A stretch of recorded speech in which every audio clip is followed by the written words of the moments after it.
All right, guys, we are back with another video, and this video is going to be about why you need to buy Bitcoin, why you need to invest in Bitcoin, right?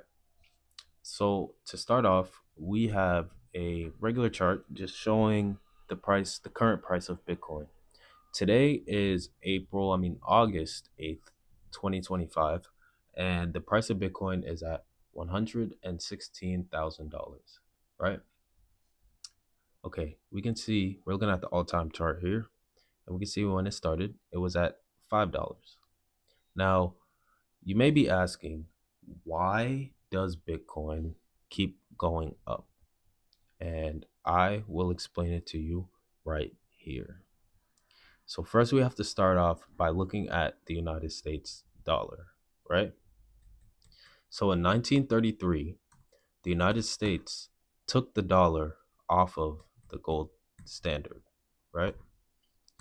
So because we took the dollar off of the gold standard, the dollar lost a significant amount of its strength. But this opened up the doors for the United States to be able to print an unlimited amount of money. So you want to think about US dollars as supply and demand, right? So US dollars were backed by gold. And we don't know the exact amount of gold, but we all know that gold is finite. There's only so much gold on the planet, which is what makes it valuable. Because when something has a cap to how much of that one thing exists, then it becomes more valuable in the eyes of the market. With less supply, you have more demand, and with more demand, you have less or you have less supply, and with less demand, you usually have more supply, right? So with this basic idea, we can see that because the United States was no longer backing their dollar by a finite asset, it gave them the ability to make more supply of the dollar, right?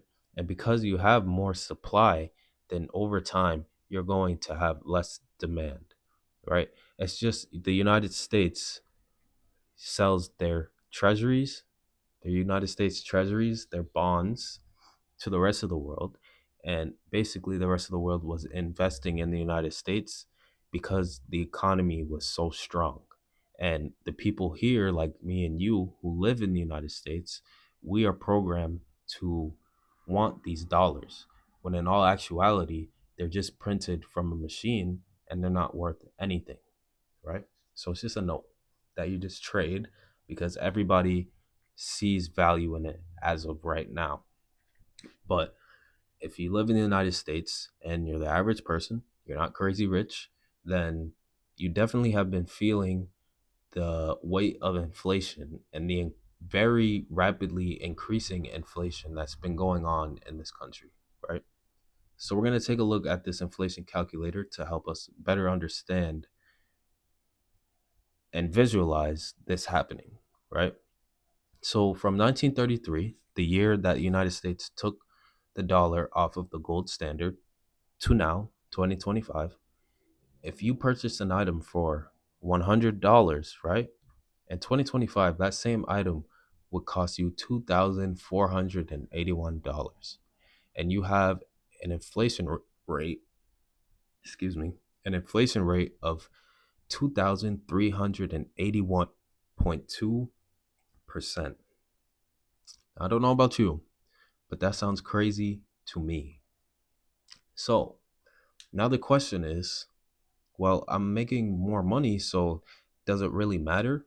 And yes, it does matter still. Because one, eventually, there's going to be so much money printed that the deficit, meaning the amount of debt the United States has versus the amount of money it's producing, is just going to get larger because the United States, like we just established, sells themselves to other countries, and then they owe the other countries money because these other countries invested in the United States, right? So, and if the people in the United States are already struggling because of inflation, then that puts a cap on the amount of money that the country can make as a whole, right? So we're basically, the average person is basically the battery for the country, and the outside world, the other countries that invest into the United States are actually um, the suppliers, the ones that make our economy actually work. And once they start seeing that the United States dollar is no longer worth it, then we're in big trouble. And that's currently what's happening right now in front of our faces. It's just a lot of people do not see it yet. So I want to talk about why this relates to Bitcoin, right? So if we go back to the basic chart of Bitcoin, right? We can see that Bitcoin has a max supply of 21 million. A max supply of 21 million. More can never be created, and you could never manipulate this number. You can't move it down, you can't move it up. Max supply of 21 million. And right now there is a total supply of 19.9 million Bitcoin circulating right now, right? So we only have, what is that? 20.9, and then we only have 1.1 million more Bitcoin left to mine before or before there's no more Bitcoin, right? So because of this, this makes Bitcoin very finite. And we just established that when there's a cap on supply, that demand will go up. And because there is a hard cap on Bitcoin, then demand in theory will go up forever, right? And I have some charts to prove that this is in fact true. So first, we're going to start off with the one and only S&P 500, right? So the S&P 500 is probably the most standard ETF that you can invest in. As someone who's just getting into the market of investing, I don't care if you download Robinhood, right? One of the first stocks you'll see is the S&P 500 SPY, right? It's probably the most reliable stock out there besides Nasdaq, and after the tech boom besides Nasdaq, right? QQQ. You can invest in the S&P 500 and expect anywhere from a 7 to 10% annual uh, growth on whatever you invested, right? So if we look at Bitcoin being the orange line, and the S&P 500, which is priced in dollars, being the green line, we can see that they literally go in opposite directions. Now, why is this? Supply and demand. There is an unlimited amount of dollars. There is an unlimited amount of shares that you can buy in the S&P 500, right? There's no cap on the amount of shares that you can buy in the S&P 500. You can own the whole entire S&P 500 in theory if you um, have the money, right? If someone had the money, they can own the whole entire S&P 500, and then they can continue to dish out fractions of the S&P 500 to smaller investors. Okay, that's cool, right? We can see that Bitcoin just keeps going up against it because it has this hard cap. So, because Bitcoin has this hard cap, when you actually buy it, you're storing a lot of your energy, or you're storing your money into Bitcoin, and it's holding its value. Now, this is not an easy concept to grasp, but this is a fundamental understanding of grasping that concept. Because once you buy Bitcoin, the number of Bitcoin you have will never ever change, right? It will never change. Now, if you buy at a high price, the amount that you can buy will change because less Bitcoin will cost more money, right? Back here, when Bitcoin was $7, you could buy a whole entire Bitcoin. Wait, let me go back. When Bitcoin was $6, you could buy a whole entire Bitcoin for $6. Now, if someone were to do that in 2012 and they held all the way to 2025, that same one Bitcoin will still cost you over $100,000. Now, this is what I mean. Bitcoin doesn't have a leak. It will never ever change numbers. Things will never cost more in Bitcoin. Things will always cost less in Bitcoin. And that's because of its hard supply cap. And once you start to understand this, you will start to see the value behind Bitcoin. Now, I want to go to this right here. This is called the CAGR, the compound annual growth rate, right? Now, the compound annual growth rate is basically a measure of an average measure of the compound annual growth rate of any given asset. You can do this for homes, you can do this for the S&P 500, you can do this for any stock, you can do this for any cryptocurrency. And we are looking at the CAGR for Bitcoin, right? So the compound annual growth rate for Bitcoin is 99%, a 100% gain each year on average. Now, I'm not guaranteeing that you will get a 100% gain on Bitcoin each year, but I'm saying that this is the average. Now, if we go back to the inflation calculator, we can put in 20, I don't know, let's go all the way back to, let's go back 15 years. So let's go to 2010.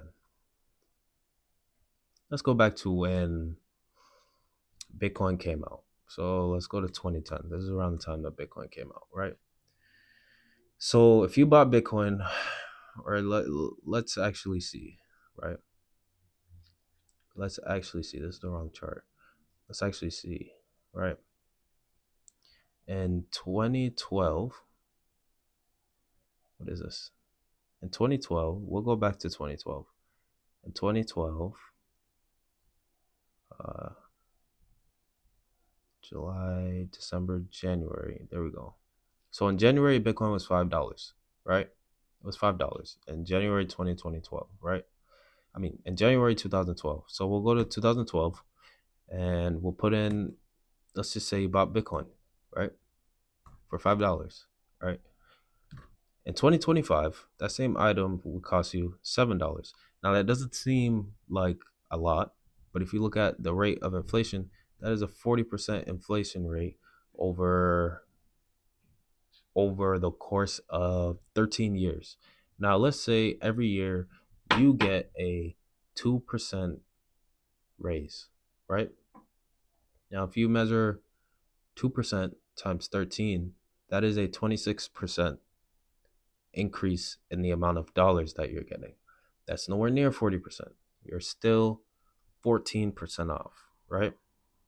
All right. Now, from 2012 to 2025, if you look at Bitcoin, you can see that it is $116,000. So if you bought that one Bitcoin in 2020 and 2012, I keep saying that, I don't know.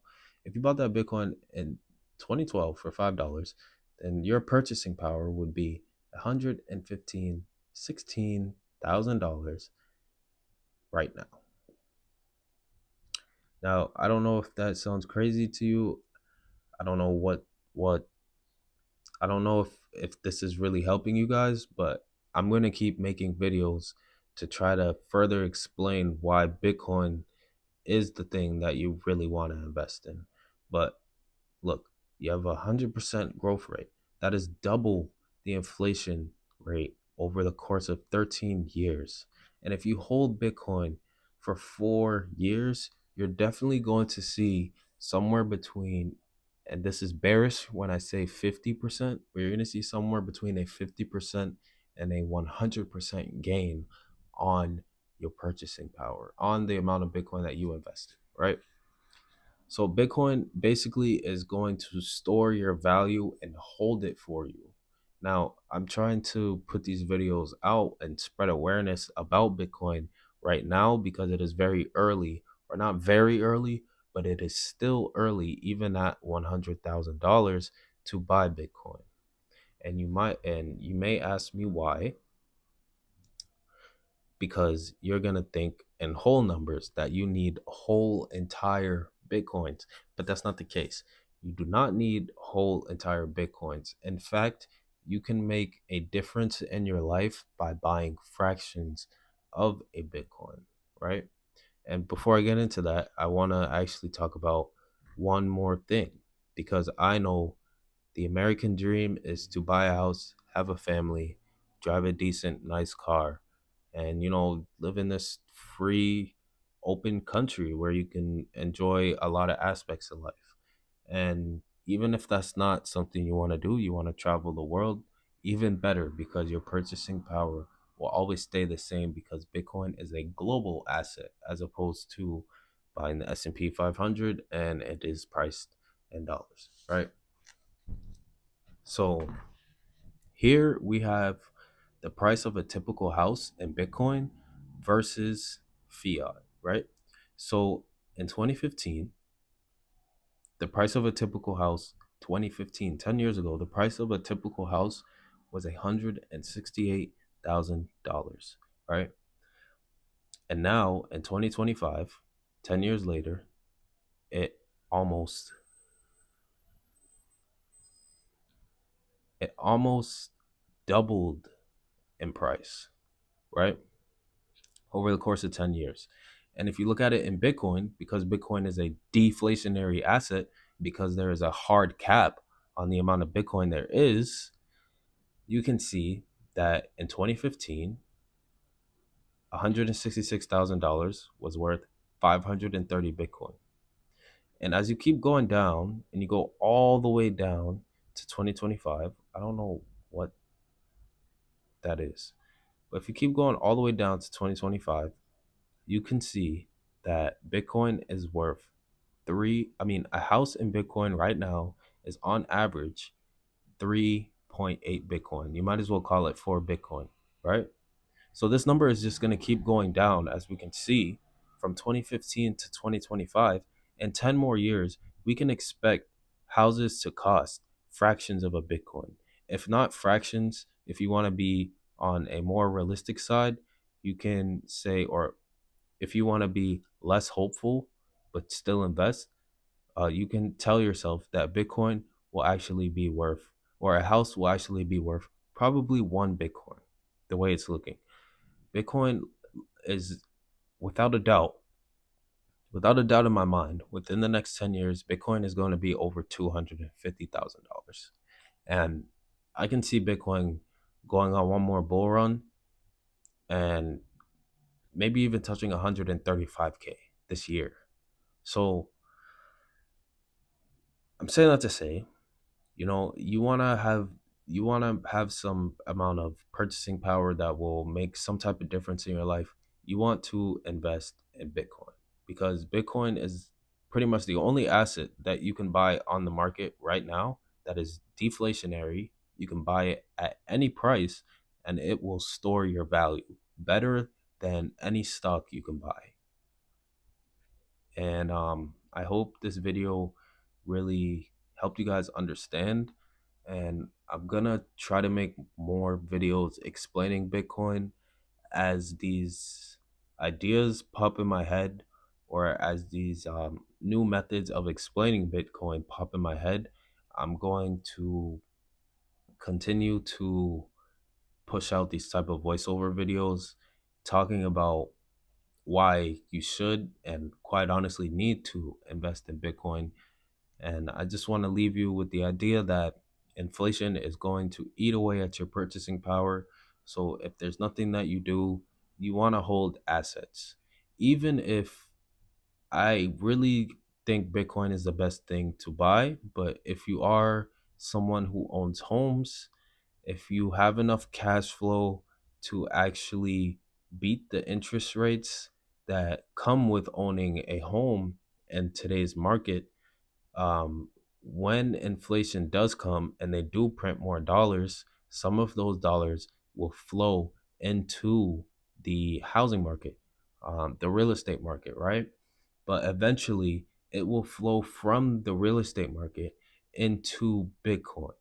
And why is that? Because Bitcoin, like I said, is one of the only hard assets and hard money on this planet. And before I end this video, I'm gonna say characteristics of money. right? And we're gonna look at the characteristics of money, right? So we're gonna categorize gold and Bitcoin in this. So we're gonna say we see durability, right? So money should be able to withstand repeated use without significant deterioration. This also allows it to be used for multiple transactions over time without losing its value, right? So that fits gold because gold is a great way to hold its value and it can be used repeatedly without significant deterioration. So can Bitcoin. It can be used for multiple transactions, and so can Bitcoin. And it can be used over time without losing its value. So can Bitcoin. Now, portability. Money should be easy to carry and transport, allowing for convenient transactions. This is this is essential for everyday use and larger transactions. So, Bitcoin, it's digital. You can hold it on your phone. You can hold it in a cold card. You can hold it in any cold wallet. You can hold it anywhere that has a digital interface. Hell, if you're a tech genius or a techie, you can even make your own. I mean, I don't recommend it, but you can even make your own wallet to hold your own Bitcoin with your own private key, right? Gold, you can chop it down and put it in your pocket, but I mean, who's really going to carry around tons of gold, right? Not literally tons in weight, but a bunch of gold. You're not going to pull out gold in your pocket and hand it to somebody, but you can tap your phone somewhere and pay with Bitcoin, right? Divisibility. Money should be easily divided into smaller units to facilitate transactions of various sizes. This allows for flexibility in purchasing goods and services, right? Bitcoin, in one Bitcoin, there is 100 million Satoshis, right? So I'm actually going to get into this and explain to you guys what sats are. So sats in one Bitcoin. So in one Bitcoin, there are 100 million Satoshis. Now, these Satoshis are fractions of Bitcoin. So if you have ever bought Bitcoin, let's say today or a few days ago, you bought $100 of Bitcoin, you're going to get about, I think, 10,000 Satoshis right now, right? So maybe it's 1,000. No, it's 10,000. It's, yeah, it's 10,000 Satoshis, right? So that makes Bitcoin highly divisible because if you can buy 10,000 satoshis with one Bitcoin, I mean with with t- with $100, right? No, it's $10. You can buy 10,000 satoshis with $10. So if you can buy 10,000 satoshis with about $10, then that makes Bitcoin very divisible because we have to keep in mind that there are 100 million Satoshis in one Bitcoin. So that makes each of those 21 whole entire Bitcoins also 100 million fractions each Bitcoin, right? So that makes Bitcoin highly divisible. In comparison to gold, gold to make it highly divisible, you either have to find very small sediments of gold in like a river that's covered with dirt and gold, or you have to take whole entire nuggets of gold and break it up, which is a hassle. When I can just have Bitcoin on my phone and I have 10,000 Satoshis just sitting right there ready to pay for my coffee, right? So acceptability, right? People need to be willing to accept money as a form of payment for goods and services. The widespread acceptance is vital for it to function as a medium of exchange. So this is a reason why I am spreading awareness about Bitcoin because it has already been accepted as money. And the average person is not aware that it has been accepted as money. But the big institutions and the rich people around the world, even some of the rich people you see flaunting on TikTok, they will never tell you, but they're people who invested in Bitcoin early enough to actually reap the benefits of the growth that Bitcoin has and its ability to store your value. because as inflation goes up, you're losing value in dollars, like we just established. But Bitcoin stores that same value. So it looks like Bitcoin is going up to this crazy number and it's going to be worth this crazy amount of money that nobody's ever going to be able to touch. But you want to think about it in the reverse. You want to think about it like your dollars are losing purchasing power, and therefore Bitcoin looks more valuable.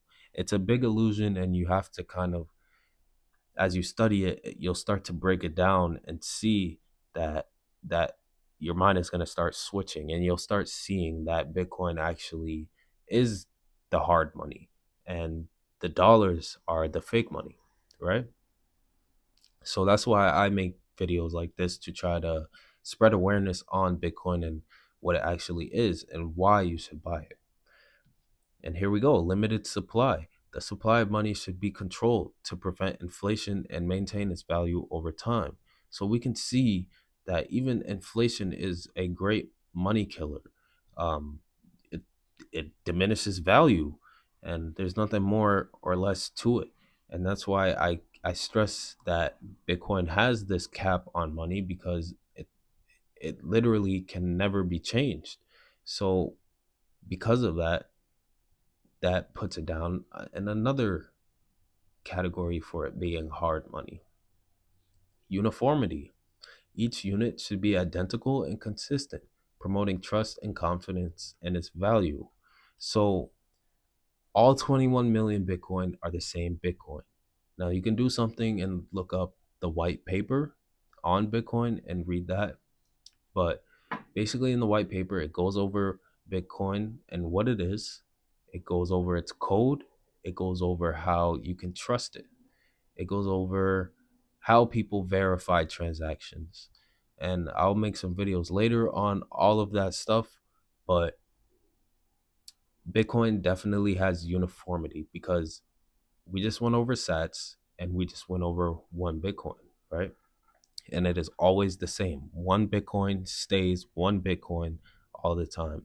10,000 Satoshis stays 10,000 Satoshis all the time, right? So, with that being said, well, wait, no, one more thing. Sats to dollars. So we're gonna look at this, right? We're gonna look at this. Satoshis to US dollars. So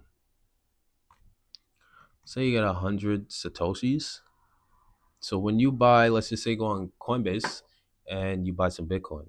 And I'm telling you this so you guys can start to practice it when you do start buying Bitcoin. Because when you see all these zeros, it kind of throws you off and it can be a little bit discouraging. But I want you guys to understand that that's actually a lot.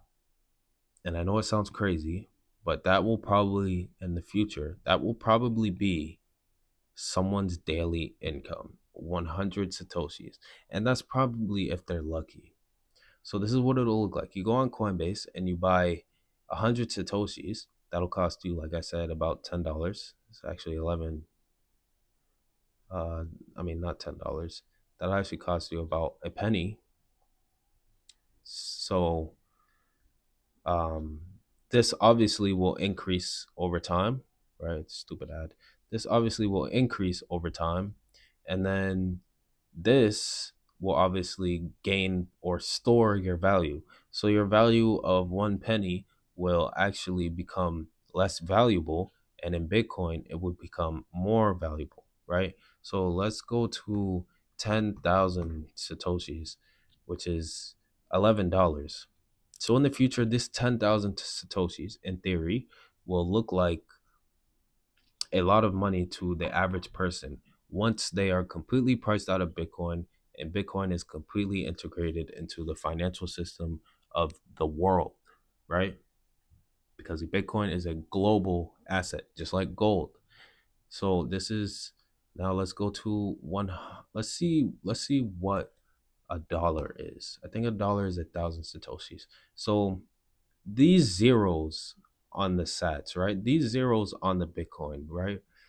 They're gonna keep getting less. You're gonna eventually have one Satoshi, you're going to get to a point where one Satoshi right now equals less than a penny, but you're going to get to a point where one Satoshi equals $1 because the United States will not have a choice but to keep printing more dollars to keep their economy alive. And they're actually that's why the United States right now, if you keep up with financial technology news, you'll know that they're actually trying to integrate stablecoins, CBDC, central bank digital currencies, into the United States financial system. And that is because soon the United States will have to print tons and tons of money. And because of that, they are going to have to kind of hide it. And it's the best way to hide it is by making it as unnoticeable as possible. And that's a part of the reason why they're going to start making stablecoins a part of the financial system. But you'll see over time, when this is all established and it's far into the future, you'll see that one Satoshi will equal $1. And right now, it's actually less than 1,000 Satoshis that equal $1. It's probably somewhere around 847, 48, 49, 50. So 850 sats right now will get you $1. And I don't know about you guys, but this is really close. It's not that far off from 700 Satoshis. Then it won't be far off from 600, then 5, then 4, then 3, then 100, and then you start getting down to 50 Satoshis, and then you just get down to 1 Satoshi equals $1. And this is why I'm stressing that buying fractions of a Bitcoin, if you can buy $1,000 of Bitcoin right now, you'll have 858,000 Satoshis. So in theory, that will end up being 858,000 old. I mean, we're saying dollars for the sake of understanding, but it'll just be 858,000 Satoshis. It won't be a Nobody will talk about dollars anymore because it'll even be too expensive to use dollars. You'll probably even walk in the store and it'll be cheaper on a transaction fee aspect to pay with Bitcoin than it is to pay with a dollar because the dollar is so worthless. Now that transaction fee that merchants have to pay when you swipe your card costs them way too much, and they'd much rather take a um a low friction currency, right? And Bitcoin is the best low friction cryptocurrency, digital currency. Bitcoin is the best digital currency, and that's why it is worth the most right now because there's nothing that has beaten Bitcoin. Ethereum, XRP, Solana, these all have different utilities that are way different from Bitcoin. And Bitcoin has already taken the number one spot. So if you can learn to understand this, then you'll see that it is very much worth it buying Bitcoin. And let's just look at 16. I want to see how much you can get a million Satoshis for. So let's go to 1,200. All right, let's go to 1150. No, 1175. There you go. So 1 million, or you know what? Let's not even do it like that. Zero, zero. There we go. 1 million Satoshis. That will cost you right now $1,164.91, right? You will have 1 million Satoshis. And over time, this 1 million Satoshis it'll never change from 1 million Satoshis, but it will definitely cost more than $1,000. So one day you're going to want to sell your Bitcoin to obtain things that you actually want. And I want you to remember that buying fractions is not a bad thing. buying fractions is actually one of the best things that you can do, because now that we're on the back end of the early adoption phase and we're getting into the actual um, institution phase of Bitcoin, these fractions of Bitcoin will be life changing amounts of money. And one more thing before I end, I want to show you guys this.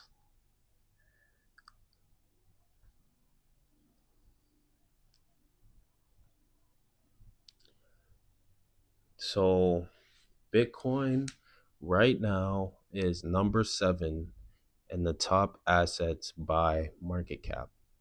So we can see that it is 2.32 trillion, 322 trillion, right?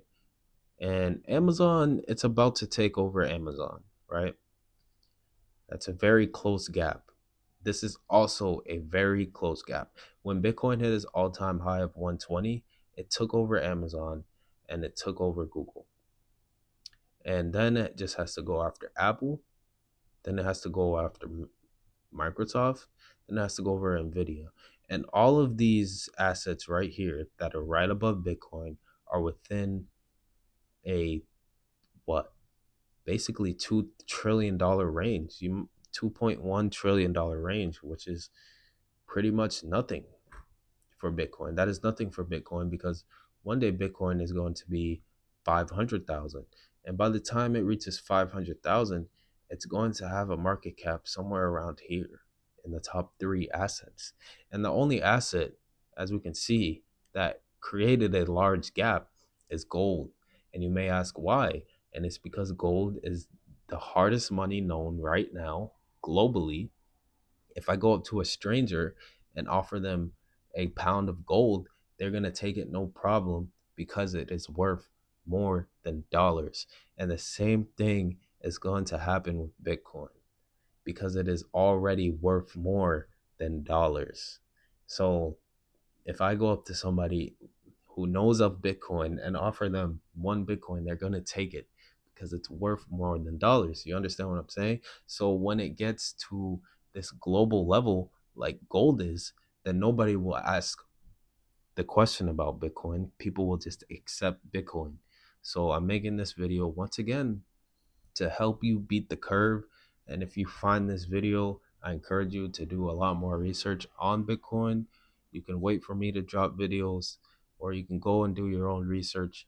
But I'm spreading this awareness because I want everybody to buy Bitcoin and be able to have a sovereign piece of money that is not controlled by people sitting at a printer when they need more money at the expense of you. So, yeah, that's it for my video. I hope you guys liked it. I hope this video helped you understand a little bit more about Bitcoin. And if you could drop a like and subscribe to push this further through the algorithm, that would be greatly appreciated. And if you want to know more about Bitcoin, watch some of my short videos. I have like these short automated videos that I started with, and I think they'll give you a decent understanding, a lot of metaphors in there. They'll give you a decent understanding of Bitcoin. So yeah, I hope this video helped you guys out. Have a great day. Drop a like, subscribe, and I'll see you in the next video.